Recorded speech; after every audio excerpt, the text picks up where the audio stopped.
FADZAI MAHERE actually said that from a purely legal perspective, the Constitution of Zimbabwe protects the right to demonstrate or protest peacefully under the Section 59. The clear import of this section is that you cannot assume a protest will be violent. This is not necessarily true.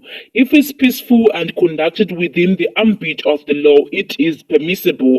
We want peace at all costs. We need new leaders. So this is what FADZAI MAHERE is saying. So she's basically supporting the idea of Zimbabweans demonstrating on the 31st of March. As you know that the Zimbabweans were called to demonstrate by Comrade GEZA, who is saying that we can't have 2030, we can't have Mnangagwa's 2 and or the president till 2030.